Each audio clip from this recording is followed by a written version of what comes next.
So, we're bardicaggravation. Brandon, Rick, Kent. Yeah, we're doing the Ranger today. Today? Are we? This is not what this is for. I had a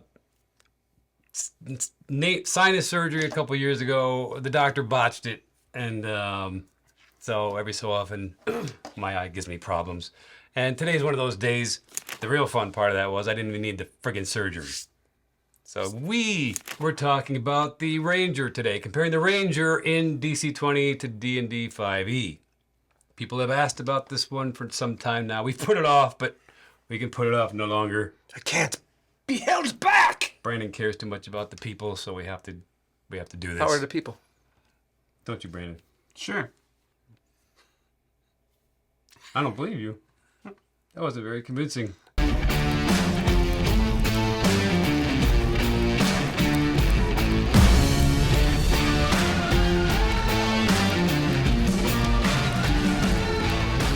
The Ranger. Let's start with level 1. We just to reiterate, we only do levels 1 and 2. We're showing you the base class. Before they get the subclass, you're just looking at the base class.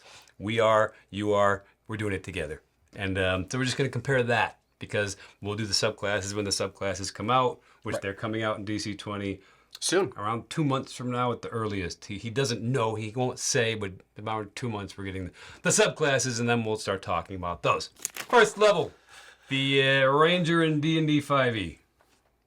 What do they get? Everything. This is the most amazing class in D&D. It's not at all. It's the worst. It's the best. I feel like that you're being hyperbolic. What's that, like Sandra Bullock's sister? You get to be a deft explorer. Not deft that you can't hear, deft. Deft explorer. You get expertise in a skill, and you get extra languages. I don't know why you'd get extra languages as someone who hangs out in the woods. It's kind of a little bit odd, but okay. It makes zero sense at all. Maybe you're just well traveled.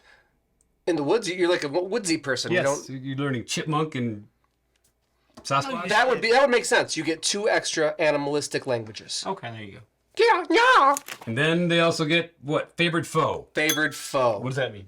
I don't means know. They get to fight a favored foe. You're my favorite enemy of all time. They get extra damage to someone that kill they you pick more. for a minute. They get extra damage. Once per turn, they can add a d4 to the damage on this one enemy that they attack. That's their favorite foe. And they can move it if the foe falls. They can go to the next foe.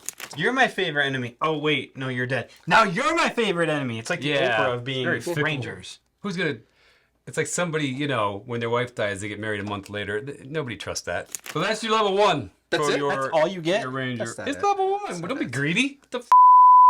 Okay. I'm getting used to being in love with DC20 and all the shit Spoiled. they get. DC20's spoiling him. Yeah, I'm a spoiled little... Turn you right into an asshole. No, it did not. Self-entitled. How dare you only give me those 2 things at first level?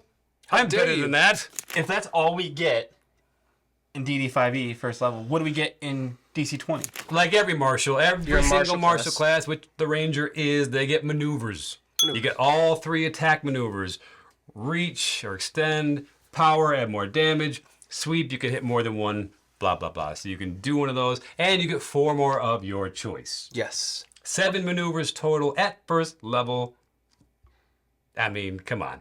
There's 7 different choices of what to do on your turn right there when it comes to attacking. So, a Ranger is just a straight martial class. It's It's a straight martial class, no spell casting. Yes, well, we were going to get to that, but okay, let's spoil it. Yes, the one of the things that the Ranger in DC20 will fall short is they don't have any spells. The Ranger in D&D 5, he gets them at 2nd level. He decided that it makes no sense for the Rangers to have magic, and I agree. Why does a Ranger have magic abilities? They are a Forest Ranger person. Now, before you cry, there will be a subclass of Ranger that can do abracadabra. I'm sure there will be. He already said there will Oh, be, did he? so Okay. you'll be fine at 3rd level. You'll be able to do all the magic-y magic. Or base level. You Right! No magic! So along with those maneuvers, you're getting weapon styles. So whatever weapon you're using, each weapon has its own style, which does extra things. What does the bow do? Because most Rangers are going to be using a bow. A bow does can do that. extra damage for slower people. Right? Like Brandon, what? It would do extra damage against Brandon because he's slower. People that are slowed with the slowed condition. There you go. Sorry, slowed condition. So if somebody's already got the slowed condition on them from your rogue or from your wizard and your bow, because they're slow, you can take better aim and you do more damage. That makes sense. Every weapon has something like this. We just gave you the bow as an example because it's a ranger and we like stereotypes. Then what else do they get? At first, we're still on first level. Still at first level? Yes. Oh yeah, that wasn't much. I mean, it was actually. It's pretty cool. They get their hunter's mark. Oh, well, we know that from 5e. It does work a little differently, though. It's not a spell. It's not a spell or anything like that. It wasn't for a ranger, is it, in 5e? It is a spell. But to be fair, with the 2024 D&D coming out, it won't be a spell anymore, I don't think. I think it's just a ranger thing that they get. And they have to use it in that or they can't do anything else. So that's dumb. But in this, how does it work? It's much different. You already said that. How much different? Tell us. You just do it, and someone within 15 spaces of you, just drop the hunter's mark on it. You get advantage on your first attack every turn against them. How do you mark them? Do you throw a tattoo at them? No, I think it's sort of like a cat. They kind of pee on them. I would walk up to them and just put a little cross on their forehead with ash. And then walk back and then shoot them? I can see that. That's very cinematic. Also, when you do hunter's mark, you on heavy or critical hits, you do an extra D8 of damage on your next attack. No, you get to add a D8 help action to your next attack. You don't get the extra damage. What? No, help action gives you a better chance to hit something. Oh, is that what that is? What? It's a D8 to the next attack, whether it's yours or not. You might not have another attack. Okay, so it's not. It's any attack. The next attack against that marked thing. There we go. You mark it. You heard it. Just to roll a D8, take the number, add it to their attack roll, and hit the thing. Next person that hits it gets the. So that's how you can help your party. Shut up. What else do we get? Still get more stuff. There's still more. Still more. There's still more. At There's still level more. 1. So what's this favored terrain thing? That's what you get. Yeah, they had something like that in 5e, which you can still take because it's from the player's handbook, and difficult terrain wasn't a big deal for you and other crap. This is more specified because you're going to pick 2 terrains on the list of favorite terrains, and they each give you some different little perk. So one of the favorite terrains, which fits rangers, is the forest, which you gain. Jesus. You can do the coast. The coast is great. What does that do? What do you do? Coast, you get a swim speed, and you can use your weapons underwater without advantage or So disadvantage. if you're a coast ranger, you're like a beach hippie. You're like one of those. no, you're like the guy from Waterworld. What if it's the tundra, you get like cold resistance. Desert, you get heat resistance, things like that. It's all those kind of things. Yes. The cool one I thought was really cool is urban.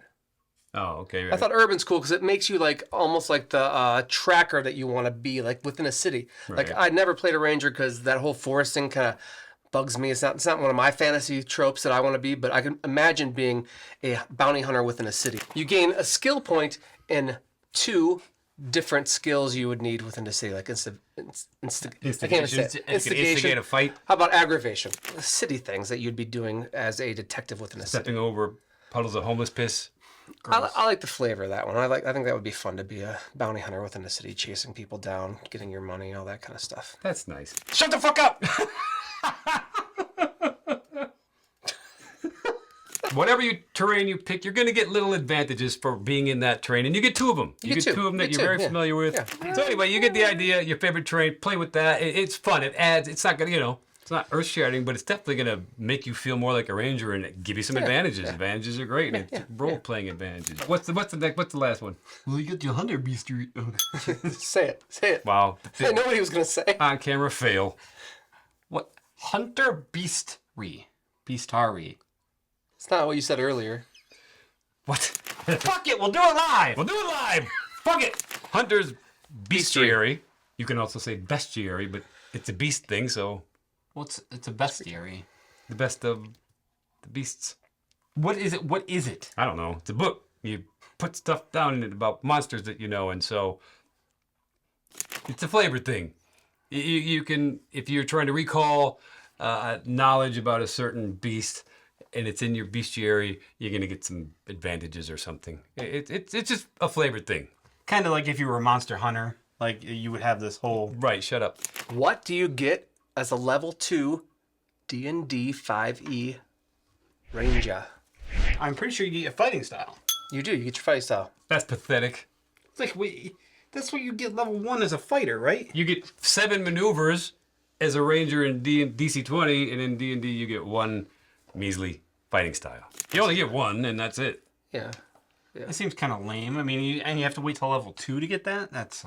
Yeah, you don't have a fighting style as a first level ranger. You don't know what you're doing. No. Not until you've fought a couple of rats. But you can do something that you can't do in DC20. You can cast spells. Yeah, you can. Level 2. You get access to spells. What kind of spells do you get? Magical ones. Ranger. From the ranger. Magical ranger. Class. Specifically, give me an example of a spell that you get. Hunter's Mark. Entangle. Hunter's Mark. Okay, all right. Entangle. You get like druid light spells. Entangle's a very good spell. It is. It is. You get some decent spells as a ranger, but you can't cast them very much. You have like a half a spell slot. What else do you get at level 2? Nothing. Nothing. That's it. That's it. You're not worthy. You're done. So you just get some spells and a fighting style. Yeah. That's it. It's not bad. That's it. It's not bad. What kind of ranger things are Pretty those? lame. I mean, that doesn't feel very rangery to me. Nope. You get a green cloak. You do. Now that I can get behind. Now you're a ranger. DC20 level 2. Let's talk about what they have. They are natural hunters. They get this thing called Natural Hunter where they can track, forage, and they got their beast insight and all that kind of stuff. Yeah, beast insight is actually interesting. Do you know what that is?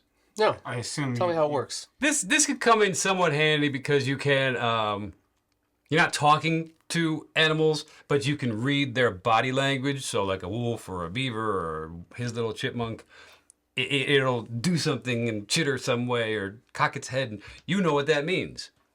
So you can ask it a question, and you can probably get a yes or no out of it that way. If you are tracking somebody, or if there's danger up ahead, or I like that. are those berries poisonous? You know how you wish your pet could tell you where it hurts when they're in pain, so that you could just fix the fucking thing without the vet probing him and prodding him? Well, this gives you the ability to do that. It's cool. It's not... Doesn't get my nipples hard. It's cool. It's fine. It's not putting the D&D 5e Ranger to shame yet. But what does put the D&D 5e Ranger to shame? You know, what is it? It's Hunter Strike. This is where, for me, the Ranger feels like a Ranger. So Hunter Strike is the cool thing that Rangers get at level 2. It makes you feel like Rambo, where you really are in the weeds and you're like, what do I have? And you're doing things with the things you have because you're very utility-wise. And you can do things to your weapons and impart conditions. Right. So you can add a burning oil to your sword or a dagger and light it on Or fire. your arrow. Or your arrow, or whatever you want Is to. most likely going to be the case. You could use 2 scimitars like the famous Ranger Dristo Durden. Dristo Durden. He's Irish to row. Dristo Durden. Dristo Durden.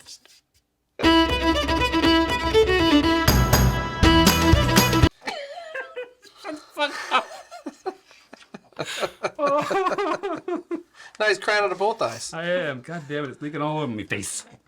Because I'm Dristo Durden. Of the Durden clan. The old Durdens. The old Ardens. You have all the little tools of the trade on you. And yes, you can dip your arrow into oil, your sword into oil, and you can, now it's on fire. And if you hit them with it, they have the burning condition, which means they're going to keep taking burning damage until they put the fire out. So that's what they're doing on their turn. Stop, drop, and roll. You can do a couple other things. You can do something like pierce, or do more piercing damage. No, it's not what that does. Yep, I know. You can make like your arrows more Piercy?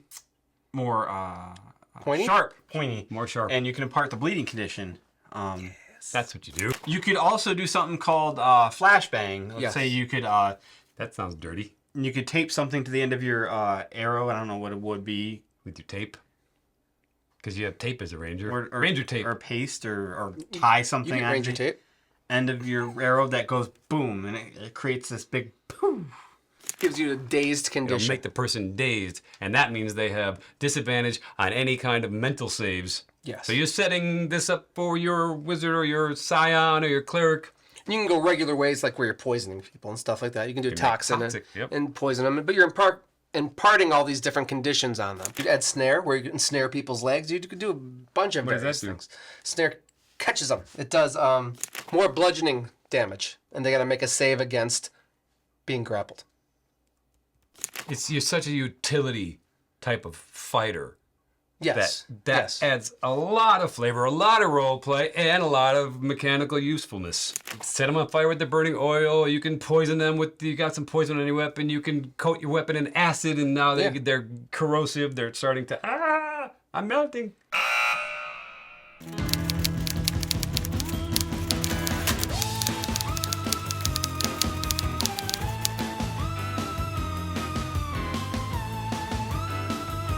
That's the differences in the Ranger. It's not as big a divide as some of the other classes we've done, but would you guys agree? This sounds much better.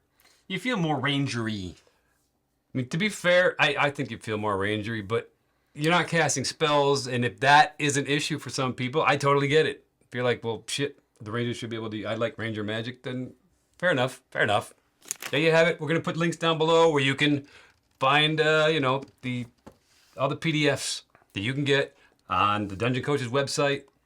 I think you can still link back to Kickstarter if you hurry up, if you really want to get in on this. But you can get those PDFs. It's got the core rules. You can start playing today. Yeah. And playing with this stuff, it's still in development. The alpha is, the 09 is coming out, then the 10, and then 8. And then the 11. It's all being thoroughly play tested for quality assurance. Like, subscribe. If you, like, subscribe. We won't be mad at you if you do that. Yeah, we like that kind of I'm stuff. not going to stop them. If you're interested in improv for D&D role players or any kind of tabletop role players, check out our other videos that talk about how to do that. We actually show you how to do that. We take you through a little class and you learn some exercises on how to. We don't just talk at you and tell you how to do it. You're going to see how to do it. Yeah, you're going to see us struggle through it. Who doesn't want to be a better role player? Yeah. Raise your hand. I certainly do. You did the politician thumb. Mm-hmm. Bye. Bye.